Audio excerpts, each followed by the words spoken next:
Olá, ouvintes, tudo bem? Bem-vindos à 9ª temporada do podcast Direito Empresarial Café com Leite. Eu nem acredito que a gente vai fazer 4 anos juntos, ouvindo, discutindo, se deliciando aqui com o direito empresarial. Esse é o podcast perfeito para quem busca conhecimento jurídico durante o dia a dia. É a sua biblioteca em áudio, gratuita, repleta dos principais textos e autores do direito empresarial no Brasil. Eu sou Amanda Taide, mineira, cruzeirense da UFMG na origem, com passagem em São Paulo, no Largo São Francisco, USP, e Candanga, Fluminense e UNB, de coração. Eu sou casada, mãe do Pedro, de quase 7 anos. Pedro Cristiano Ronaldo. Do Lucas, de 5 anos. Lucas Cristiano Ronaldo, Mbappé e Cano. E tutora do Vira-Lata, da Farofa. Sou professora da UNB e consultora no Pinheiro Neto Advogados, em direito privado, nas áreas de direito da concorrência, comércio internacional, compliance, anticorrupção, acordos de leniência, negociações, direito empresarial em geral. Esse é um podcast simples, curto e gostoso, como um café da manhã, rapidinho durante a semana. Você quer navegar pelo podcast? O nosso novo site foi totalmente remodelado. Entrem em podcast.direitoempresarial Café com Leite e vocês verão uma forma completamente nova de navegar pelo nosso podcast. Os episódios estão organizados tematicamente como uma trilha do conhecimento, facilitando o acesso de todos vocês a temas como teoria da empresa, fundamentos do direito societário, sociedades limitadas, sociedades anônimas e muito mais. Pegue então sua xícara de café com leite ou chá, seu tênis para fazer exercício físico ou seu fone de ouvido para ouvir no seu meio de transporte diário. Vamos então comigo para a próxima xícara de café com leite?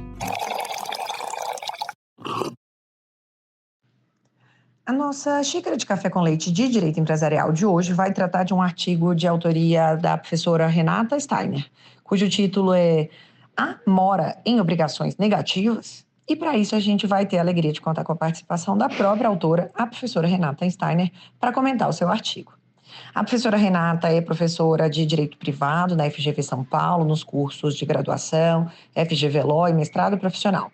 Ela é doutora em Direito Civil pela USP, mestre em Direito das Relações Sociais pela Universidade Federal do Paraná, cofundadora da AGIRE, Direito Privado em Ação. Atua como árbitra independente e parecerista em Direito Privado. Professora Renata, é uma alegria enorme você ter aceitado o convite para participar do nosso podcast e por apresentar, de um modo simples, curto e gostoso, esse tema das obrigações negativas e a mora, como que ela pode impactar também nas relações em direito empresarial. Professora Amanda, obrigada pelo convite para participar do teu podcast, Direito Empresarial Café com Leite. Eu sou uma ouvinte assídua e sempre aprendo muito e te parabenizo, né, pelo trabalho. Imagino o trabalho que você tem para colocar tudo isso em pé e também pela abordagem original, que é olhar diferentes textos e conversar um pouco com os autores desses textos. Então, prazer estar aqui. Então, para a gente começar, professora Renata, conta para a gente como que esse tema surgiu para você, como que foi escrever sobre esse tema no AGIRE. Conta para a gente um pouquinho mais desse processo de redação e de reflexão sobre o tema. Bom, professora Amanda, na AGIRE nós publicamos sempre textos curtos, gostamos de dizer direto ao ponto, né? E é um projeto conjunto meu, sou o Rê da AGIRE, da Aline Terra, que é o A da AGIRE, e a Gisela Sampaio, que é o Gi da AGIRE, ambas professoras da UERJ. E a cada 3 semanas chega a nossa vez de escrever, nós fazemos um revezamento de textos, e normalmente os textos dessa coluna em foco são textos livres, de autoria de uma de nós 3, e eu aproveito para colocar no papel algumas reflexões decorrentes da prática. Esse texto, especificamente, ele foi escrito para lidar com um tema que eu tratei em sala de aula com meus alunos da FGV aqui de São Paulo. Estou ministrando esse ano Obrigações e Contratos 2, que basicamente pega todo o inadimplemento e os contratos típicos e atípicos. E aí nós falávamos sobre mora, os alunos questionaram, mas afinal de contas, a mora em obrigações negativas, obrigações de não fazer, e a resposta primeira que eles mesmos fizeram quando trouxeram a pergunta foi que a partir do momento que o devedor pratica aquele ato que havia se obrigado a não praticar, haveria inadimplemento absoluto, né? Porque o inadimplemento já teria ocorrido e não poderia ser remediado. Eu coloquei isso em discussão, né, com os alunos, não era o tema específico da aula, nós falávamos sobre mora no geral, mas o tema surgiu. Depois eu recebi e-mails de alguns alunos questionando se haveria mesmo mora em obrigações negativas, fazendo referência à doutrina que tem, né, uma posição no sentido de que não haveria mora em obrigações negativas. E para lidar com isso, eu resolvi aproveitar que chegou a minha vez de escrever na Gire, e a coluna era justamente essa coluna em foco, que é a coluna de tema livre, e acabei fazendo esse texto provocativo. E na minha visão a resposta é positiva, sim, é possível haver mora em obrigações negativas, assim como é possível, claro, haver inadimplemento absoluto, porque tudo está, como a gente vai discutir, focado no interesse do credor. Então, agora, para a gente começar a entender um pouquinho mais do conteúdo, né? O que são obrigações negativas? Como que elas podem acontecer, aparecer, serem evidenciadas, né, no dia a dia do direito empresarial? Bom, obrigações negativas nada mais são do que as obrigações de não fazer, né? Elas recebem essa nomenclatura em contraposição às obrigações positivas, que serão as obrigações de dar e de fazer, né? E dentro das de dar, aquela subespécie para a parte da doutrina, que seriam as obrigações de dar dinheiro ou obrigações pecuniárias, né? As obrigações de não fazer, em uma definição muito aproximativa, elas, que acaba se repetindo, né, na doutrina no geral, são obrigações por força da qual o devedor se obriga a não fazer algo que, em condições normais, ele poderia fazer, né? Mas não é exatamente essa a única forma de se contratar uma obrigação negativa, né? Numa dissertação de mestrado recente, defendida no ano passado na Universidade de São Paulo, sobre o tema das obrigações negativas, a autora, que é a Beatriz Uchoa Chagas, ela aponta com precisão que existem algumas obrigações negativas próprias, né? Que são essas que eu acabei de dizer, e algumas obrigações negativas impróprias, que basicamente são aquelas proibições legais, né? Vamos pensar numa cláusula anticorrupção, que já decorreriam da lei, portanto não são obrigações em sentido estrito, mas são deveres legais, né? Mas que nada impede que sejam também contratualizadas, né? E quando contratualizadas, elas vão criar vinculação contratual e, uma vez descumpridas, chamarão a incidência regras próprias do descumprimento contratual. Essas obrigações negativas, elas aparecem com bastante frequência na prática empresarial, né? Acho que é uma tríade aí de cláusulas bastante comuns na realidade do direito empresarial. São as cláusulas de exclusividade, né? Por força da qual determinado sujeito ele se obriga a não contratar um terceiro, né? Ou a só negociar, né, com aquele pretenso contratante, no caso de obrigações de exclusividade no curso das tratativas. As obrigações de confidencialidade, pela qual se obriga a não divulgar determinados dados, sejam eles sigilosos ou não, né? Mas por força da qual, então, as partes se obrigam, muitas vezes, mais às vezes reciprocamente, a não divulgar nenhum dado sensível ou não, e as obrigações de não concorrência, né? Pela qual se obriga, de fato, a não concorrer, né?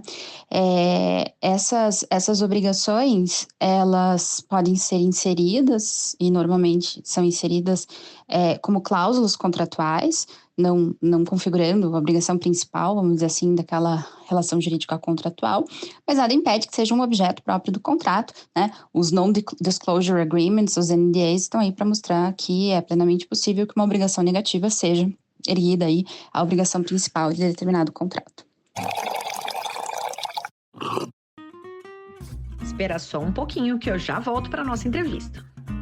Que você curte direito empresarial, eu já sei, que você está aqui ouvindo o nosso podcast. A minha pergunta é: você sabe quão conectado o direito concorrencial está do direito empresarial? Tem interesse em se aprofundar nesse tema? No primeiro semestre de 2025, eu vou lançar a segunda turma da minha pós-graduação em Direito Concorrencial. É uma pós-graduação totalmente virtual, registrada no MEC, com conteúdo linear, completo e extremamente atualizado, que visa preparar os alunos para os problemas práticos do dia a dia. Operações societárias que são de notificação obrigatória ao CAD, cláusulas contratuais, práticas empresariais, como que o direito concorrencial se relaciona com outras áreas do direito. Se você ficou curioso e interessado em como que esse conhecimento pode contribuir na sua formação jurídica e na sua atuação prática, eu te faço o convite. Entra no site Pós em Direito Concorrencial e se inscreva na nova pós-graduação que eu estou lançando, portanto, agora, em 2025, a turma 2. Eu espero você lá. Eu já peguei minha xícara de café com leite e a gente pode voltar para a nossa entrevista.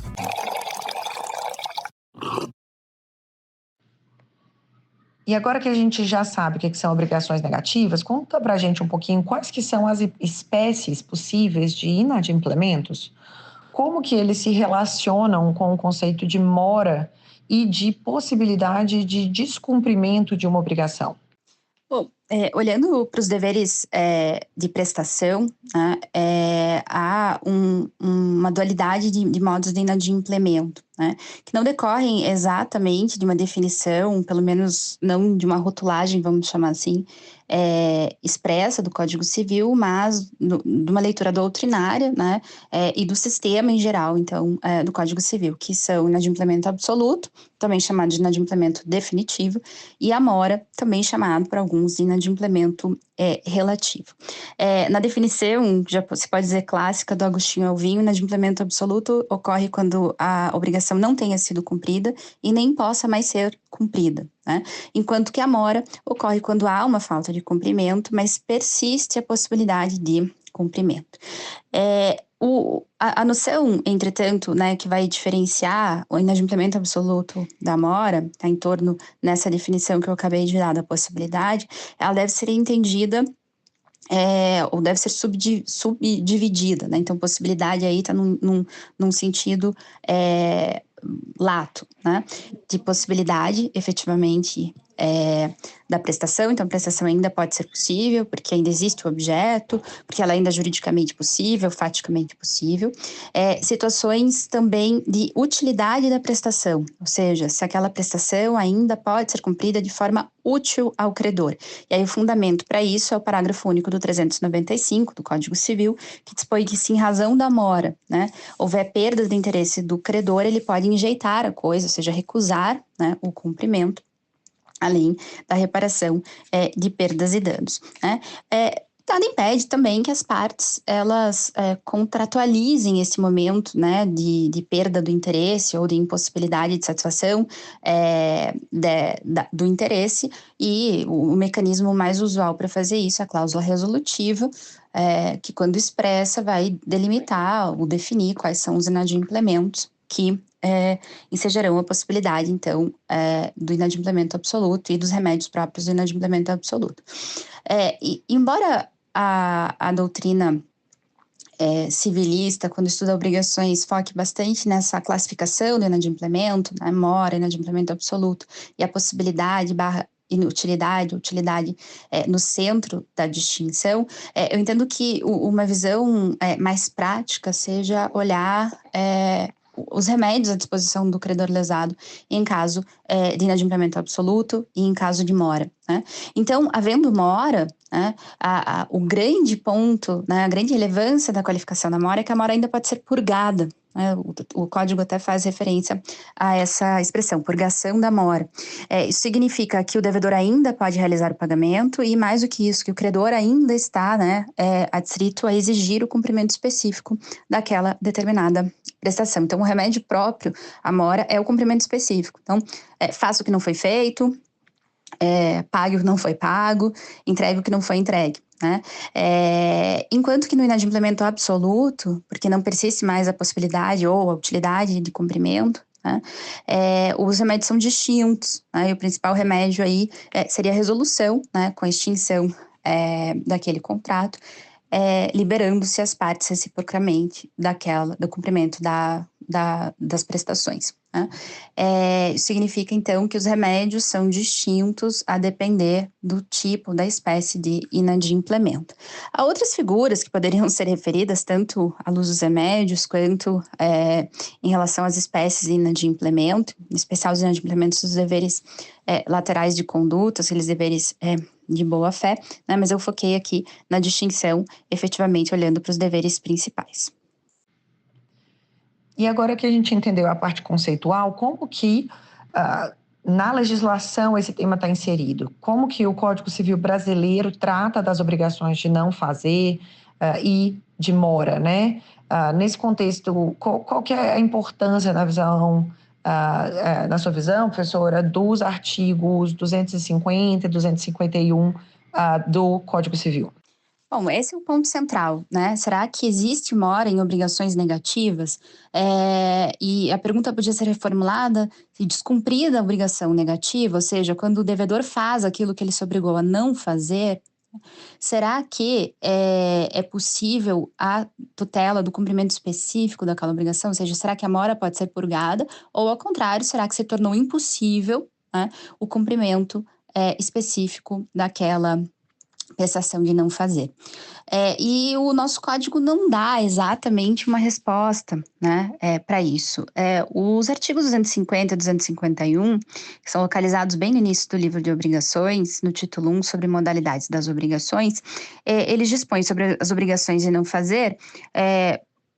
O 250, né, dispõe, então, que extingue-se a obrigação de não fazer quando se torna impossível a abstenção do ato, né? O exemplo que costuma ser referido é uma obrigação de não edificar, por exemplo, entre dois vizinhos, e aí sobrevém uma norma municipal que determina que seja feita uma edificação divisória, por exemplo, entre aquelas propriedades. Então, sem culpa do devedor, se torna impossível, né, deixar de edificar. No caso do direito empresarial, obrigação de confidencialidade, sobrevém uma ordem judicial determinando que algumas informações sejam apresentadas em juízo. Sem culpa do devedor, ele não tem mais como observar aquela obrigação de não fazer. Mas o que para nós importa mais de perto é o 251, que dispõe que, praticado pelo devedor o ato, cuja abstenção se obrigara, o credor pode exigir dele que o desfaça, né, sob pena de desfazer a sua custa e ressarcindo o culpado as perdas e danos, que é o direito, então, ao desfazimento daquele ato que foi praticado. Para alguns, né, ou para parte da doutrina, esse ato de desfazimento seria uma tutela de cumprimento específico, né, o que justificaria, portanto, que nós estivéssemos diante da possibilidade que houvesse mora em obrigações negativas, no sentido de que, praticado o ato, o devedor estaria em mora até o seu desfazimento. O desfazimento seria a purgação da mora. Eu, particularmente, entendo que o ato de desfazimento não é um ato de cumprimento específico da prestação, né? Ele é uma forma de tutela, né, específica, né, mas de uma reparação de danos pela forma específica e não uma demanda de cumprimento. Porque a prestação aqui, a cumprir, é o não fazer, né? Desfazer é uma forma de desfazer, de fato, os efeitos daquele inadimplemento. E aí, saltamos para o 390, né, do Código Civil, que é um artigo que está localizado agora sim no título 4 do inadimplemento das obrigações, e que dispõe que nas obrigações negativas o devedor é havido por inadimplente desde o dia em que executou o ato que se deveria abster. Ou seja, a prática do ato já constitui automaticamente o devedor por inadimplente, né? Eu quase falei por mora. E por que eu quase falei por mora? Porque a redação do equivalente ao 390 no Código de 16, ele dispunha sobre a constituição em mora. Então, as obrigações negativas, o devedor era havido constituído em mora. E isso ensejou grandes discussões sobre qual seria o alcance da mora nas obrigações negativas. Vindo a doutrina, né, como é o caso, por exemplo, do Agostinho Alvim, a defender que haveria a possibilidade de desfazimento, e o desfazimento seria uma forma de purgação da mora. Da forma que eu enxergo, professora Amanda, a situação é um pouco distinta, né? Como eu já antecipei, eu não vejo, né, o desfazimento como uma tutela de cumprimento específico, mas eu vejo a possibilidade de que haja, sim, mora em obrigações negativas. Isso vai depender, né, da natureza da obrigação, né, e da possibilidade de satisfação do interesse do credor. Né? Para as obrigações que se prolongam no tempo, tá? Então, obrigações, por exemplo, de não concorrência, em que eu tenho um prazo, né, de cumprimento dessa prestação durante 2 anos, 3 anos, 5 anos, né? Um inadimplemento, então, uma concorrência indevida, que não deveria ter sido feita, não afeta, né, a possibilidade de que prestações futuras ou futuramente aquela mesma obrigação seja observada pelo devedor. Né? Então, o fato dele ter concorrido ilicitamente, né, não vai fazer com que o restante daquele prazo contratado de não concorrência não possa ser observado e não possa ser tutelado de forma específica.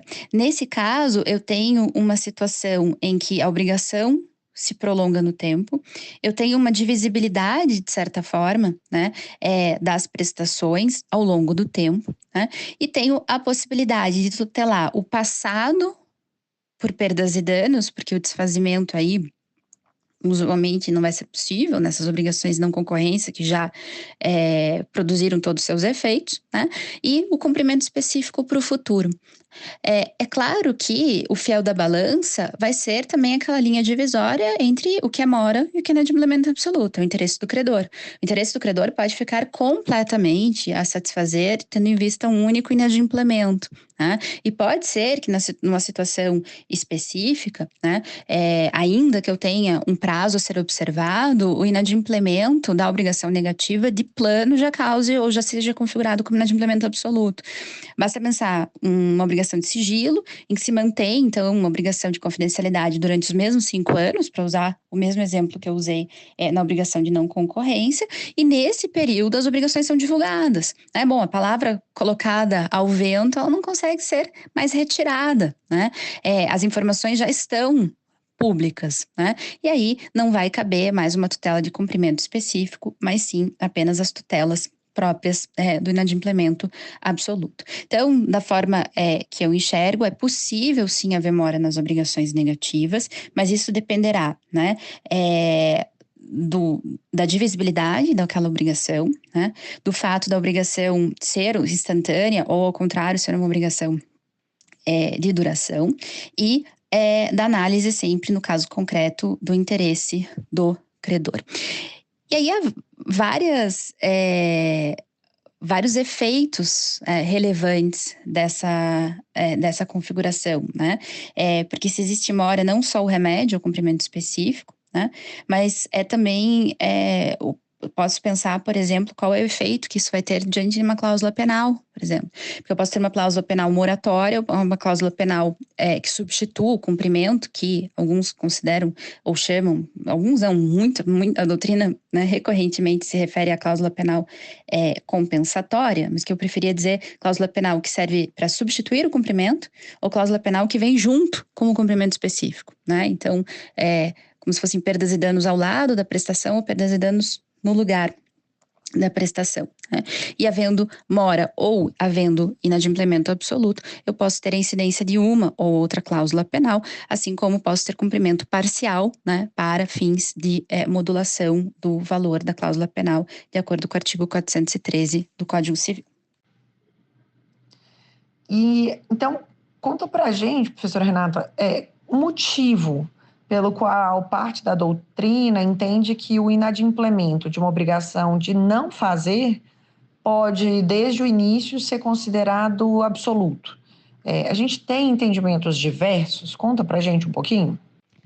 Bom, o motivo pelo qual parte da doutrina considera que a mora é incompatível com as obrigações negativas é uma compreensão de que, uma vez praticado o ato cuja abstenção, aquele devedor havia se obrigado, se tornou impossível o cumprimento da prestação, né? É exatamente nesse sentido a doutrina do Orozimbo Nonato, que está citada nesse artigo da AGIRI, e afirma: na obrigação negativa, a prática do ato que deveria ser omitido produz impossibilidade de prestação direta.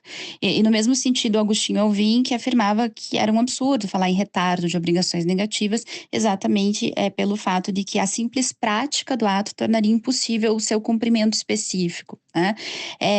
Isso pode ser verdade, né? Então, é possível, sim, que algumas obrigações negativas, uma vez descumpridas, tornem impossível o cumprimento específico, né? Ergui um muro quando não deveria erguer. Divulguei a palavra quando não deveria ter divulgado, né? Nessa situação, não caberá mais cumprimento específico, né? Caberá, em alguns casos, a possibilidade de desconstituir aquela prática do ato. Ao meu ver, isso não é uma tutela exatamente de obrigação de cumprimento específico, mas sim de reparação na forma específica. De outro lado, a posição sempre firme do Pontes de Miranda, ele afirmava de forma categórica: não é verdade, né? Não haver mora em obrigações negativas, porque a mora ainda pode ocorrer com a purgação pelo devedor, e aqui é o ponto-chave, que pode continuar a se abster, ou seja, para o futuro ele pode continuar a observar o não fazer. Então, não concorrer, observar a cláusula de exclusividade, em algumas situações também continuar observando a cláusula de sigilo, né? Então, tudo isso vai depender daqueles elementos aos quais eu fiz referência anteriormente, né? Olhar qual o momento do cumprimento, se ele é instantâneo, se ele é de duração, se aquela prestação pode ser se ela é divisível, né? E, fundamentalmente, olhar para o interesse do credor. E agora, caminhando para o final, em quais situações o descumprimento específico, então, de uma obrigação negativa ainda pode ser exigido em caso de mora, na sua opinião? Na minha opinião, a questão-chave é olhar para o futuro, né? Então, fazer essa cisão entre o que passou, e o que passou, de fato, pode ser remediado, de certa forma, pelo desfazimento ou pela tutela indenizatória, quando não for possível o desfazimento, mas olhar para o futuro, né? Faz sentido que para o futuro ainda haja cumprimento específico daquela obrigação que foi inadimplida? Se a resposta for positiva, nós estaremos diante de uma situação de obrigação negativa, cujo descumprimento enseja mora e não inadimplemento absoluto. Se a resposta for negativa, não faz sentido, não é possível o cumprimento específico para o futuro, aí a solução vai ter que ser aquela solução própria do inadimplemento absoluto. E, por fim, diante do sucesso dessa pergunta na última temporada, a gente continua nessa nova temporada a pergunta de quem é você na pessoa física. Conta um pouquinho mais para a gente dos seus gostos, dos seus interesses, como você usa seu tempo livre, e se você também ouve aí episódios de podcasts que não sejam jurídicos, que possam aí informar também os nossos ouvintes. Professora Amanda, eu gosto muito dessa pergunta, porque além de aprender com os autores e as autoras que você entrevista, eu acabo descobrindo um pouco mais de quem são eles e elas na pessoa física, tá? Bom, eu sou mãe de 2 crianças, eu tenho uma filha de 5 anos e um filho de 1 ano, então eu não sei muito o que é tempo livre, né? Mas eu gosto bastante de cozinhar. Então, sempre que eu posso, eu cozinho. Já que você está em Brasília, eu queria aproveitar aqui e mandar um beijo grande para minha amiga do coração, a Desdêmona, que mora em Brasília, né? E a Desdêmona, ela tem uma parceria comigo que já passa aí de 12 anos do Dia Nacional da Lasanha, o Dia Anual da Lasanha. A gente faz uma lasanha maravilhosa, com massa verde, demoramos quase 10 horas para fazer, a gente fica exausta no final do dia. E no início nós morávamos as duas em Curitiba, depois eu vim para São Paulo, logo ela foi para Brasília, e agora nós nos dividimos um ano em Brasília, um ano em São Paulo. O único ano que nós pulamos foi o ano passado, que realmente não deu para fazer, mas esse ano estou na expectativa.